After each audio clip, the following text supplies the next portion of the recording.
Why is the Singaporean government so concerned about the impact of the conflict happening in Israel? Is there a hidden connection you need to know? Watch on to uncover the surprising truth. On October 30th, Singapore's Prime Minister Lee Hsien Loong shed light on this very question during a joint press conference with Malaysia's Prime Minister after their 10th leaders retreat in Singapore. He stated, Singapore's relationship with Malaysia should not be complicated by the country's differing diplomatic relations with Israel and the Palestinian Authority. I don't think they should affect our bilateral relations. This intriguing response was a testament to the delicate diplomatic balancing act Singapore is performing amidst the Israel-Hamas conflict. Lee Hsien Loong's comments weren't the only stance taken by the Singapore government. On November 2nd, Singapore's Ministry of Manpower issued an advisory, reminding everyone not to let external events affect racial and religious harmony and peace in Singapore. Foreigners in particular were reminded to engage in responsible and respectful discussions on this sensitive topic. These measures reflect the government's concern for preserving peace and unity in the face of global turmoil. Before we unpack the events which caused such caution and delicate handling from the Singapore government, don't forget to hit the subscribe button. It would greatly help this channel out so we can continue creating more of such videos.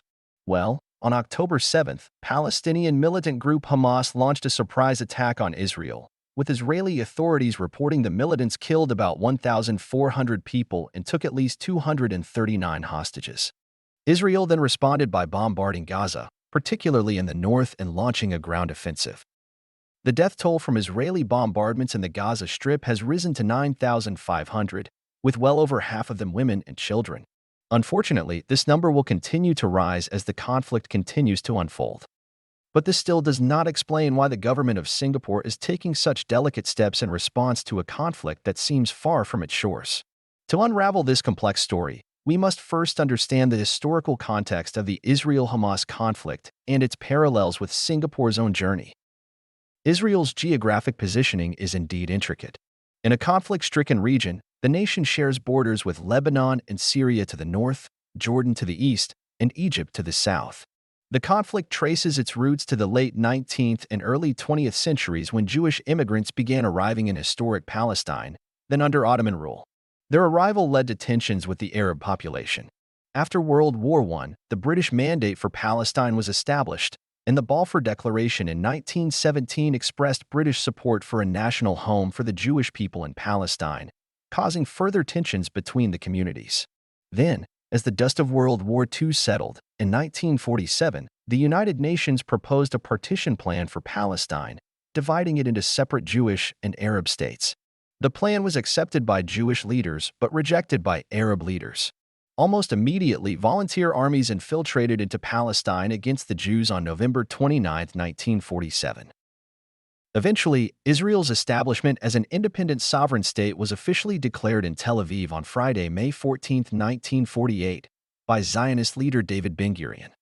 Israel's declaration of independence was immediately met with the invasion by the armies of 5 Arab nations: Egypt, Syria, Transjordan, Lebanon, and Iraq. The newly formed Israeli Defense Force managed to prevail after 15 months of war.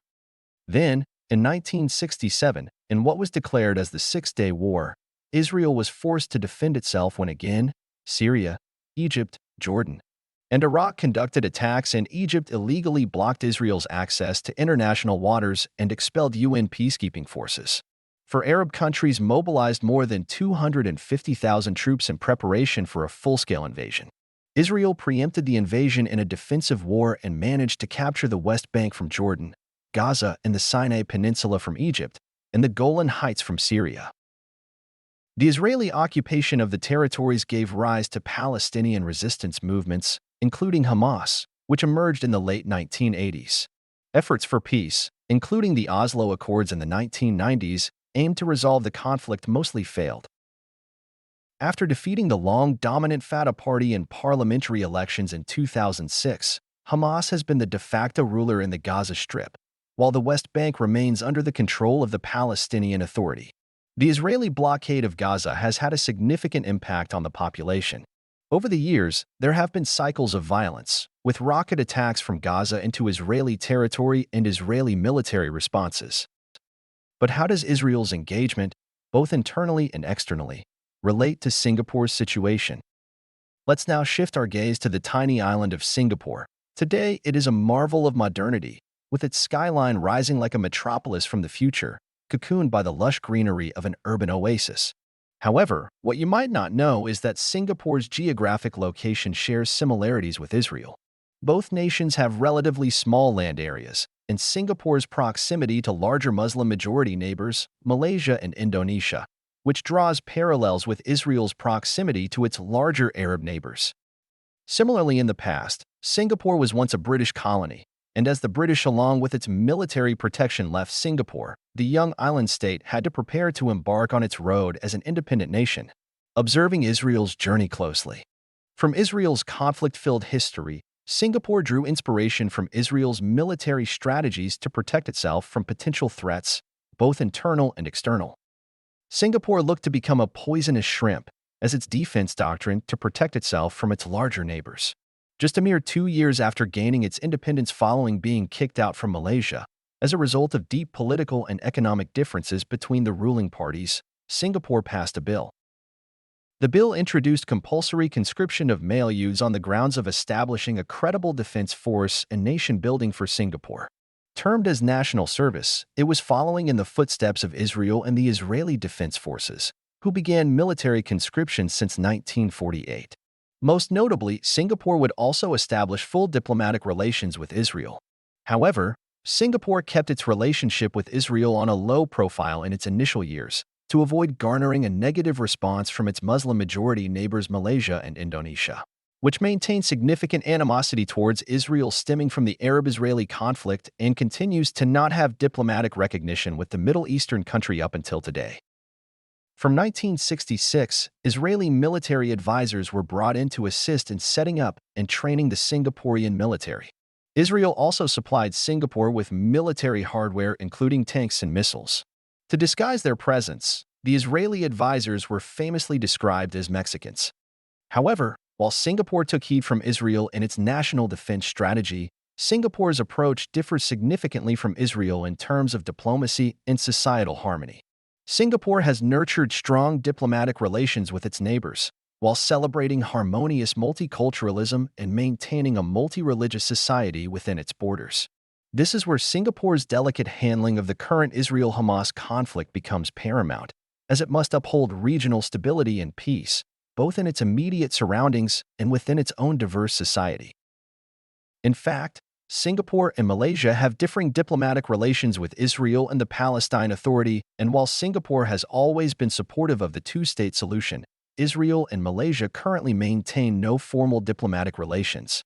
Most notably, Malaysian passports bear the inscription, "This passport is valid for all countries except Israel," and Israeli passport holders are forbidden to enter Malaysia without written permission from the Malaysian Ministry of Home Affairs. The recognition of Israel is a politically delicate issue for the Malaysian government.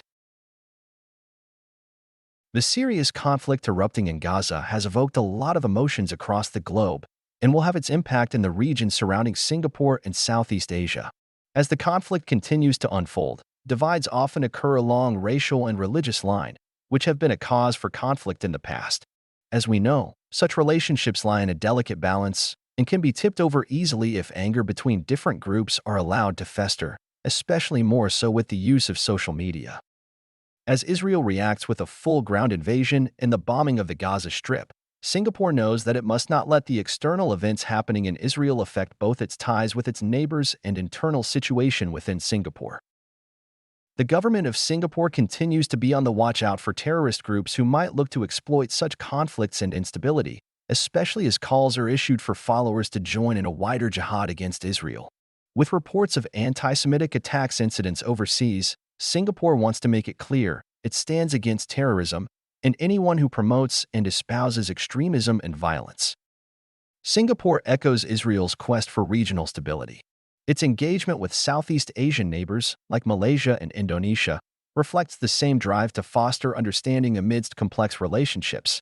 The island state with its diverse society, whose backbone was built on a multicultural and multi-religious society, lies in a delicate balance. Its handling of the Israeli-Hamas war is of utmost importance in maintaining peace and stability on its shores. Israel and Singapore, two nations with seemingly parallel destinies, navigating in the shadow of each other, defying expectations, and reminding us that in the world of geopolitics, even the most intriguing parallels can become the most captivating stories. Thank you for watching. Let us know what video you want to see next, and don't forget to subscribe. Have a good one.